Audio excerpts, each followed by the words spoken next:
হায় হায় আজকে আমাদের বিয়ে, আজকে আমাদের বিয়ে ৩ বছর হয়ে গেছে আমাদের। হাজার হাজার মাইল দূরে দুবাইয়ের এক ঝাঁ চকচকে শপিং মলে পরিবারের সদস্যদের নিয়ে চিল করছেন সাবেক সংসদ সদস্য ও নারায়ণগঞ্জের এক সময়ের প্রতাপশালী আওয়ামী লীগ নেতা শামীম ওসমান।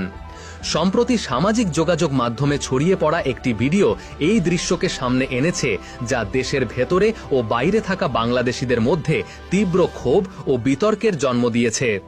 ভিডিওটিতে দেখা যায় শামীম ওসমান তার স্ত্রী, সন্তান সহ পরিবারের অন্য সদস্যদের নিয়ে দুবাইয়ের একটি অভিজাত শপিং মলের ভেতরে একটি ভিনটেজ ধাঁচের বৈদ্যুতিক গাড়িতে চড়ে ঘুরে বেড়াচ্ছেন। তাদের হাতে নামি দামি ব্র্যান্ডের কেনাকাটার ব্যাগ, মুখে নির্ভার হাসি। ক্ষমতা হারানোর পর যেখানে দলের লক্ষ লক্ষ কর্মী এক অন্ধকারাচ্ছন্ন ভবিষ্যতের মুখোমুখি, সেখানে তার চোখে মুখে ছিল না কোনো উদ্বেগ বা অনুশোচনার ছাপ। এই দৃশ্যটি এমন এক কঠিন বাস্তবতার ওপর আলোকপাত করে, যেখানে নেতারা নিরাপদ দূরত্বে বসে বিলাসবহুল জীবনযাপন করেন, আর তাদের নির্দেশে রাজপথে নামা কর্মীরা দেশের মাটিতে থেকে যান অনিশ্চয়তার মুখে। এই বৈপরীত্যই সাধারণ মানুষ ও দলের তৃণমূল কর্মীদের ক্ষোভের মূল কারণ হয়ে দাঁড়িয়েছে। এই ঘটনার প্রেক্ষাপট বুঝতে হলে ফিরে তাকাতে হবে গত ৫ই আগস্টের গণ অভ্যুত্থানের দিকে।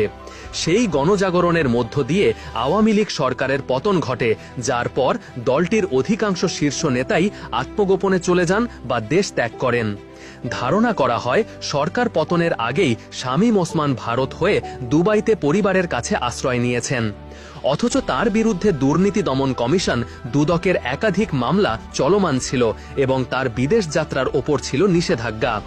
সেই নিষেধাজ্ঞা উপেক্ষা করে তার দেশ ত্যাগ এবং পরবর্তীতে দুবাইতে এমন বিলাসী জীবনযাপন দেশের আইনি কাঠামো ও শাসন ব্যবস্থার দুর্বলতাকেই চোখে আঙুল দিয়ে দেখিয়ে দেয়।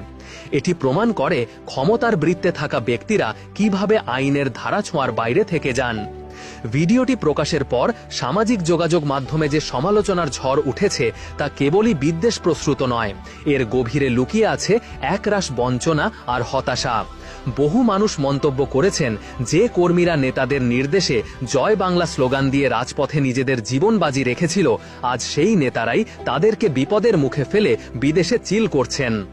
নেতাদের জনগণের টাকায় লাইফ এনজয় কিংবা কর্মীরা দেশে প্রহার খায় আর নেতারা বিদেশে পিকনিক করে, এ ধরনের মন্তব্যগুলো তৃণমূলের পুঞ্জীভূত ক্ষোভেরই বহিঃপ্রকাশ।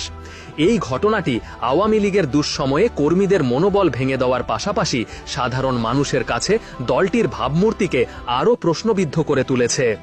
রাজনৈতিক বিশ্লেষকদের মতে শামীম ওসমানের এই ঘটনাটি বিচ্ছিন্ন কিছু নয়, বরং এটি বাংলাদেশের